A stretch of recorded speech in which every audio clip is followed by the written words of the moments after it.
A signal crime fundamentally is a crime event that sends a message to people. So they interpret it as telling them something about their safety and security. So there are crimes that are very, very significant and catch a lot of public attention. They can be signal crimes, but equally at the neighbourhood level, at a very local level, there are things in people's everyday lives that tell them things about their safety and security, and they use them to sort of get a feeling of safety. Well, I think in terms of impacts and the changes they make to society, we need to divide them up between sort of the big, highly publicised events and smaller, more localised neighbourhood events. At a neighbourhood level, signal crimes tend to shape the ways in which people feel about their neighbourhood. They can generate fear, anger, concern about what's happening to life where people live. And then you get sort of the bigger, more publicised catastrophic events, and they can have very profound impacts upon institutions and the ways in which society coordinates itself. So, I mean, at that level, signal crimes do a job of work really in channeling public attention towards certain issues and concerns and away from other things.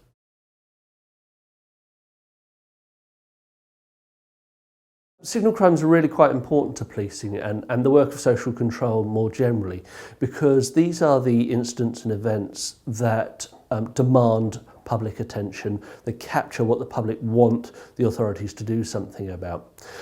So they're very, very important in that respect, but they also change the institutions themselves. So, I mean, if we think about an archetypal signal crime such as 9/11, that was something that really changed the ways in which the institutions of the state thought about issues of security and safety and what they've done since. So signal crimes can have sort of very profound institutional effects in that regard.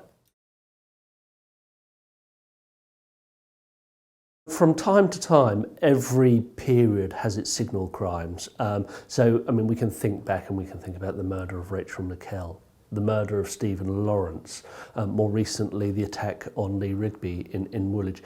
Each of these has the qualities of a signal crime in that the event happened, it sent a message to the public, and it changed the ways people thought, felt and acted in relation to their safety and security more broadly.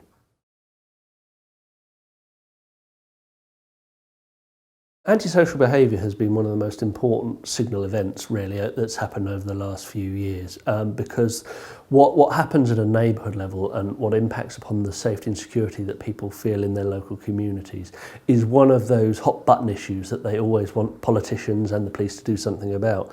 So antisocial behaviour has really come to the fore in that respect, in that it's reshaped crime policy to quite a significant extent.